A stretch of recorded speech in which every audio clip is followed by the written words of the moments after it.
नमस्कार, today Bihar news देख रहे हैं आप। मैं हूं आपके साथ प्रकाश सिंह। देखिए, बिहार चुनाव को लेकर बिहार तैयार है। देखिए, बिहार की पार्टियां भी तैयार है।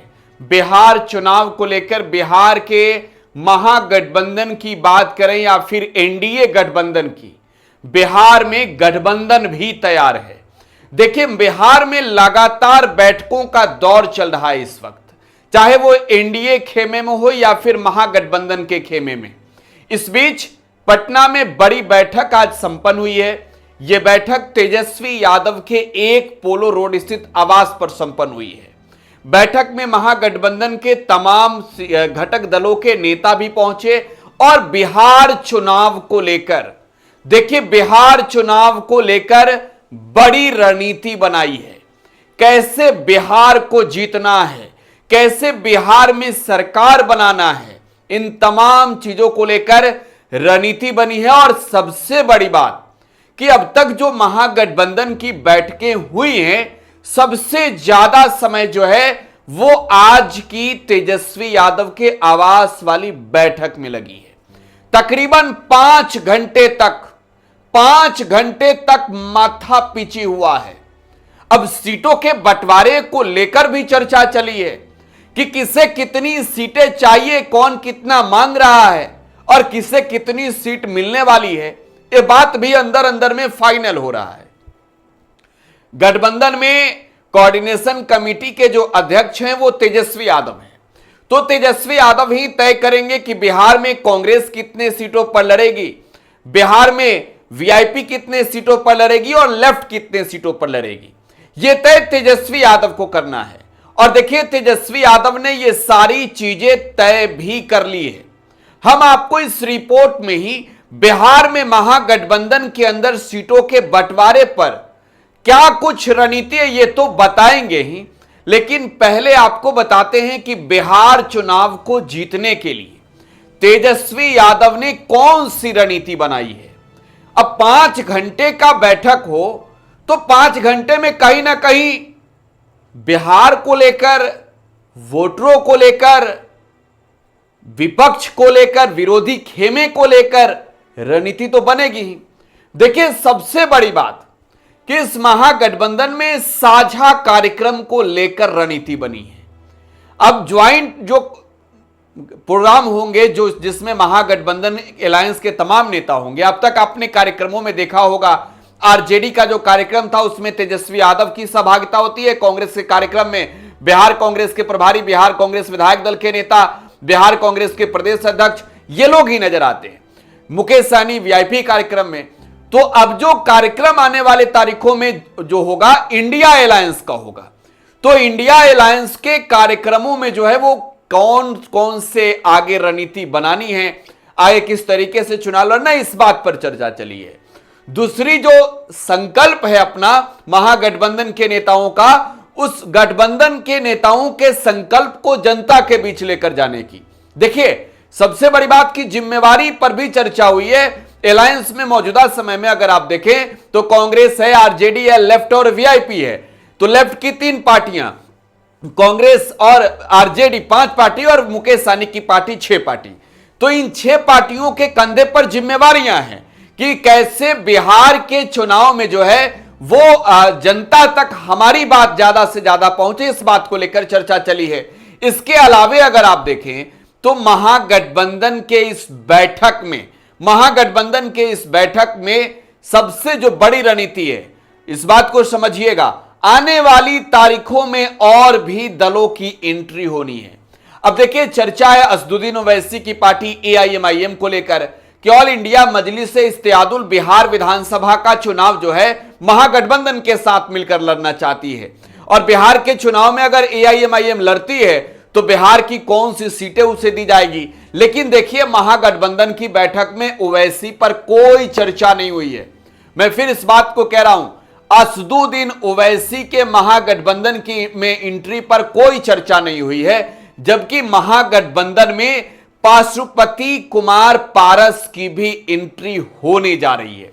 इस बात पर चर्चा हो गई है क्योंकि पारस की जो पार्टी है उसमें तमाम वो नेता हैं आज भी जो रामविलास पासवान के करीबी रहे, चाहे सूरज भान को देखें या फिर उनके साथ जो इर्द गिर्द तमाम नेताओं का समूह है, वो आप देखेंगे तो आपको मालूम चल जाएगा कि पारस का गुट आज की तारीख में कमजोर नहीं है। प्रिंस पासवान का टिकट भी फाइनल हो चुका है, वो कुशेश्वर स्थान से चुनाव लड़ेंगे। कांग्रेस की ये सीट रही, आरजेडी इस पर चुनाव लड़ी बाई इलेक्शन में, तो ये रणनीति बनी है कि पारस को भी लाएंगे। लेकिन झारखंड की भी बात हो गई है। झारखंड के विधानसभा चुनाव में जेएमएम झारखंड मुक्ति मोर्चा के साथ मिलकर वहां पर आरजेडी चुनाव लड़ी, कांग्रेस चुनाव लड़ी और वहां की मौजूदा सरकार में आरजेडी और कांग्रेस हिस्सेदार है।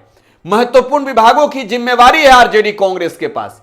तो जेएमएम भी बिहार में महागठबंधन का हिस्सा बनने जा रही है, इस बात पर भी आगे रणनीति बनी है। लेकिन अब सीटों के बंटवारे पर सवाल होगा कि महागठबंधन में सीटों का बंटवारा कैसे होगा। अगर आप ऐसे दल देखें तो 8 पार्टियां हो गई, तो 8 पार्टियों के बीच सीटों का बंटवारा कैसे होगा, तो देखिए उसका जो फॉर्मूला है आपके सामने ग्राफिक्स के जरिए दिखा रहे हैं।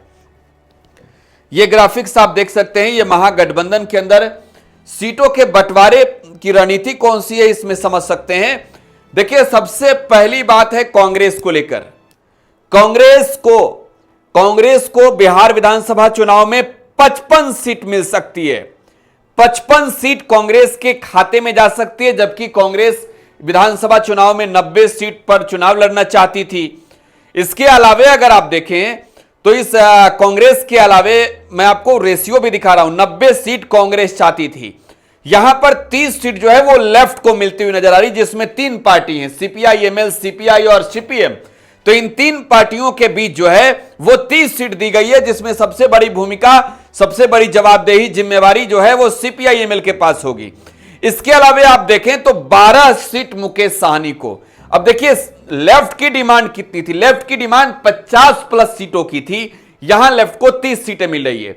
लेकिन मुकेश साहनी के लिए बड़ा गच्चा है, 60 सीट की डिमांड मुकेश साहनी कर रहे थे और 60 सीट में मुकेश साहनी को यहां तो आप यही कह सकते हैं कि ठेंगा मिल रहा है। मुकेश साहनी को मात्र और मात्र मुझे 12 सीटें मिलती हुई नजर आ रही है महागठबंधन में।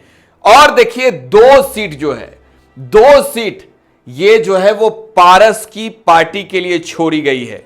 विधानसभा के चुनाव में पशुपति कुमार पारस की पार्टी के लिए 2 सीट छोड़ी गई है और यहां जो है वो 4 सीट जेएमएम को देने के लिए तेजस्वी यादव तैयार हैं, 4 सीट जेएमएम को। लेकिन मैं आपको बताऊं 146 जो आप नीचे नंबर देख रहे हैं, 146 में तेजस्वी यादव जेएमएम को भी अपनी ओर से सीटें देंगे और इसके अलावे जो है वो आरएलजेपी को भी अपने ओर से सीटें देंगे।